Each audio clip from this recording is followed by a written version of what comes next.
Okay, everybody, this is Sheets, and I'm going to be going over the Saturday two-game slate, the Christmas Day slate for tomorrow. And I'm going to be doing this solo, so I'm going to do it a little bit differently. Rather than going game by game, I'm going to use my sheets, so to speak, to break down these plays by position, and try to kind of overlay ownership on top of that. Basically,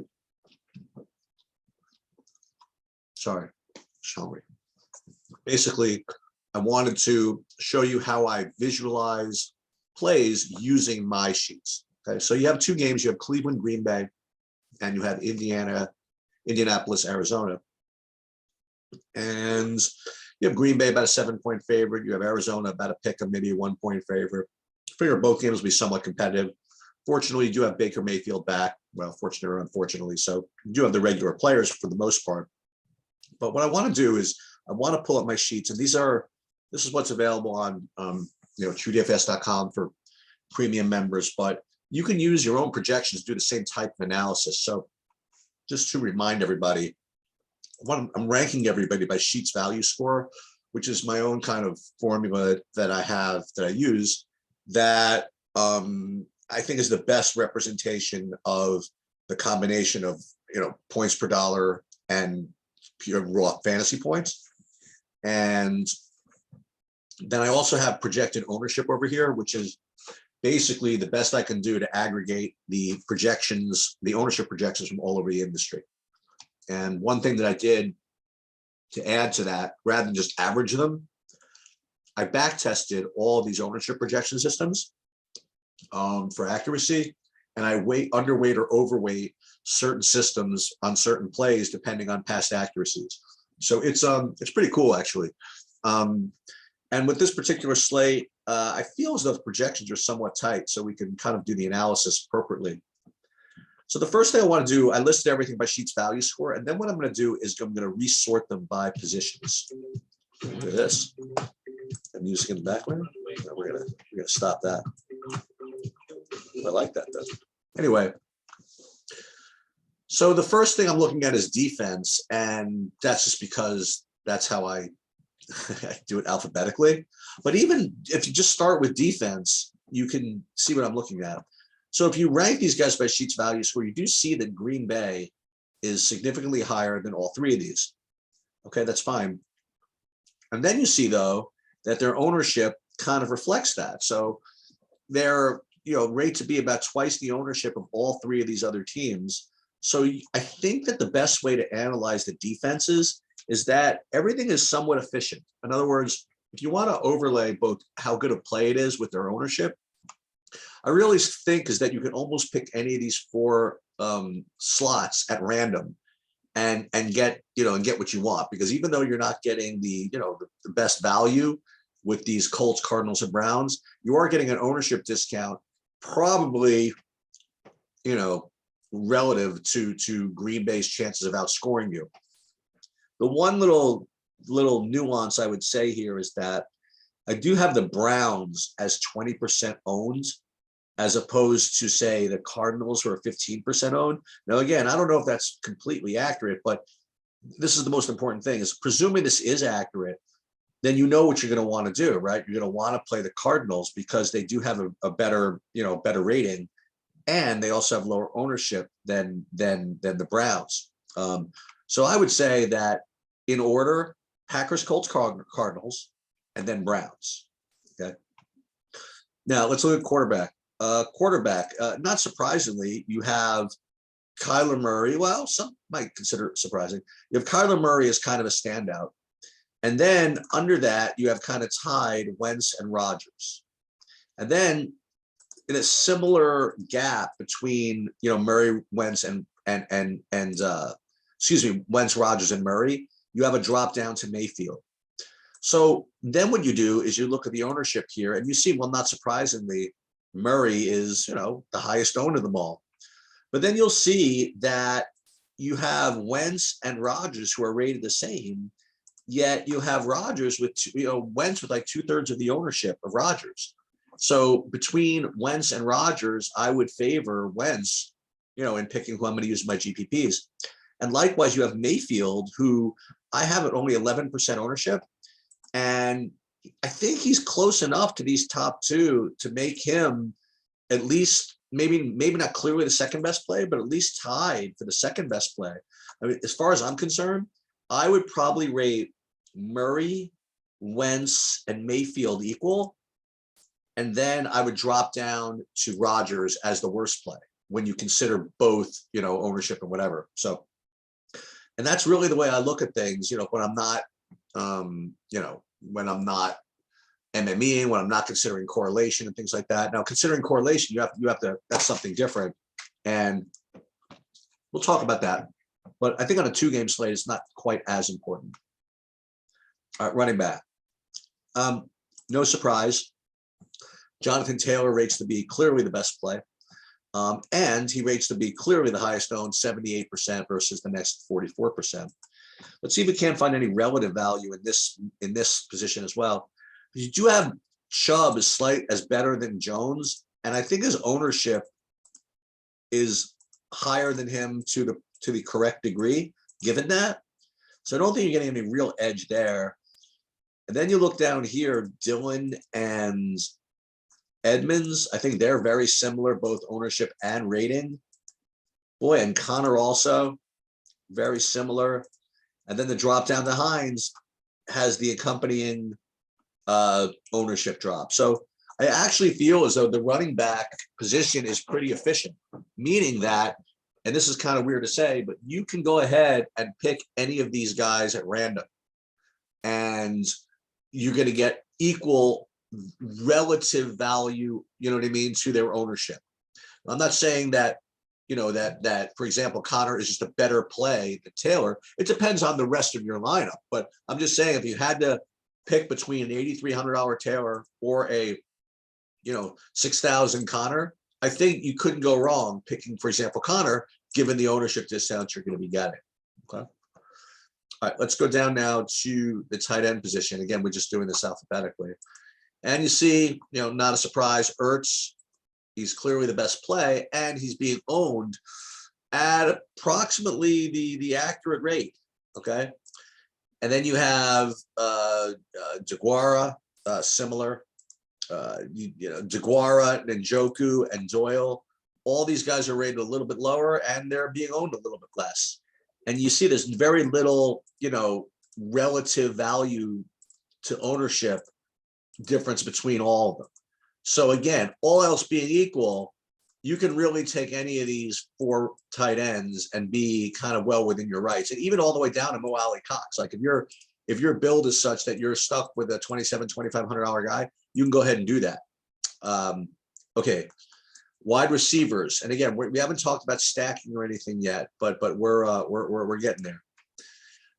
So this one's, I guess, kind of interesting because you have Devontae Adams rates to be the highest, but is he that much better of a play than Pittman? I have him 46-40, and this is partially art, but he is about 20% higher owned.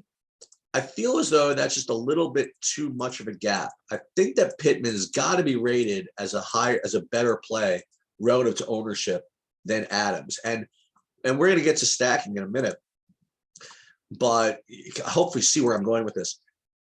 Now you have Christian Kirk and Alan Lazard, who rate to be somewhat similar, but you're getting Kirk at a huge, huge ownership inflation. So I feel as though that this is probably the weak play, to take Kirk, because he's really not rated to be that much a better play than Lazard, and yet he's being owned about 50% more. So I think Lazard is actually the better play than Kirk. And here I do think that Lazard is also going to be a better play than Landry because, look, he's owned about the same, but he rates higher. And here I think that Lazard is going to be a better play than AJ Green because, again, he rates the same, but he has lower ownership. Then you filter down, it looks to be, pretty efficient, with the exception of maybe Rondell Moore, who I would say is a weaker play than, say, I don't know, than Zach Pascal. And again, these are not all 100%, guarantee that these are going to be the ownerships. And certainly isn't guaranteed that these value scores are going to happen, every time. But it is a good way to at least analyze things, right? So if we're going to build a lineup, right, let's try to piece together everything that we did. And the first thing I want to do before I forget is I want to put in like Alan Lazard, because he showed up as a, kind of a good value play. And what's important is, even though Rodgers was not considered a good, the best quarterback play. And I also felt as though, what's his name, is that Adams was not the best receiving play. What I thought was the best receiving play, right, as I mentioned, was going to be Michael Pittman. And I also mentioned that Carson Wentz could be the best quarterback play. So it was going to be between, right, Wentz, Mayfield, and Murray as the best quarterback play.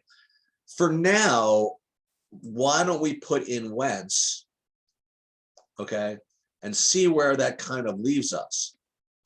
So if we did this, let's put in tight ends. So who did we say it was? Remember, we said we could pick these at random, right? Well, let's look. We have 5,900 per man to put in. So I almost feel as though you could play the highest price remainder of your guys and kind of make it work, right? Because we're not playing Adams in this, right?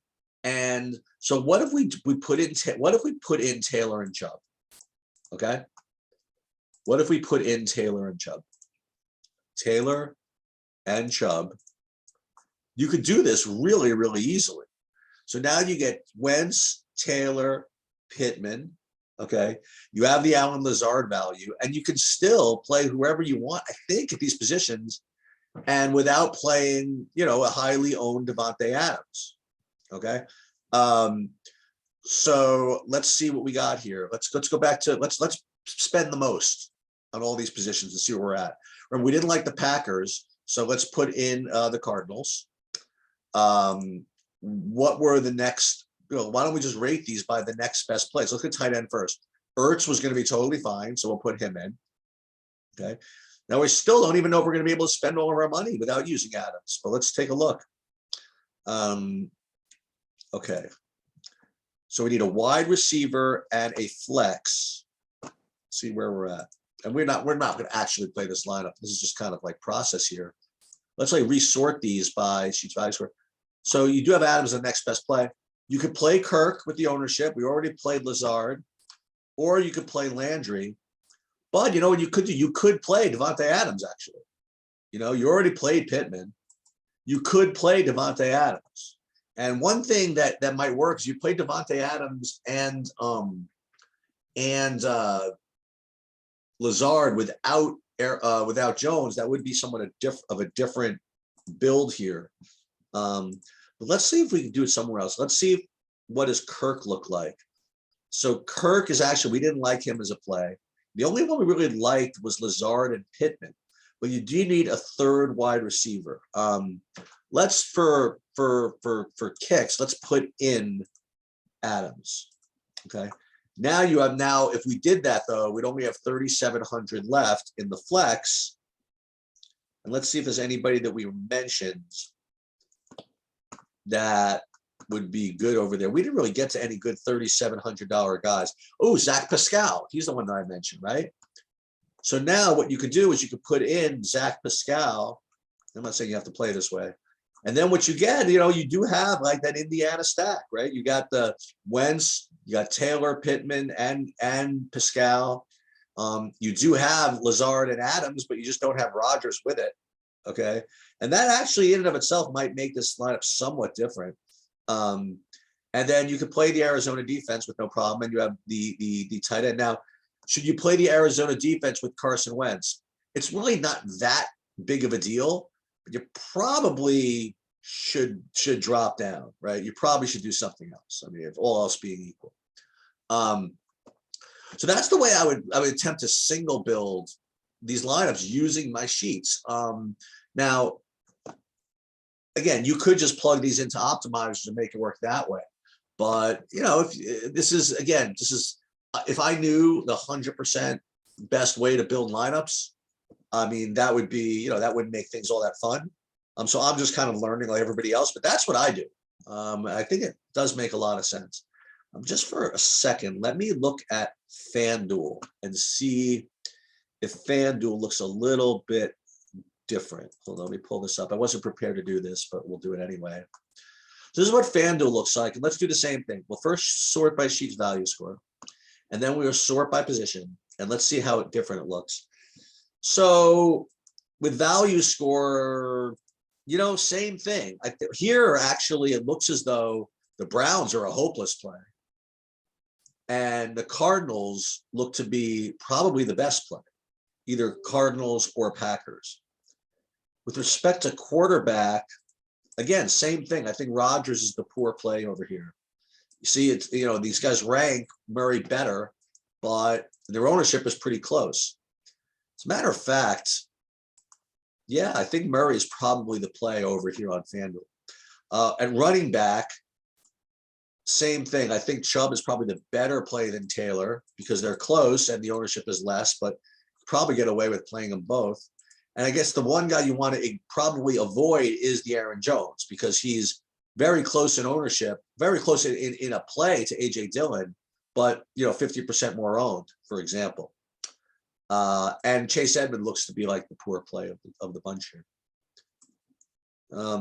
Tight end over here, it looks like Ertz, similarly. But likewise here, you get Njoku, which is probably the better play because he's rated the same as Deguara, but he's lower owned. And then with respect to wide receiver, this is actually very interesting. You have Devontae Adams and Pittman both look to be the same ownership. But it looks as though Pittman's going to be actually a poor play over here because they rate him to be 60% owned, yet he's not that much of a better play than Kirk and Lazard. And you see that Lazard's still showing up, as a decent play. So over on FanDuel, what I'd probably do, since Murray is a good play, and since Kirk is a good play, that's kind of where I would start. And I think I will actually do that. That's pretty much all I have for the 2-game slate on Saturday. Hopefully this was at least a different view of how to attack the slate. And good luck to everybody.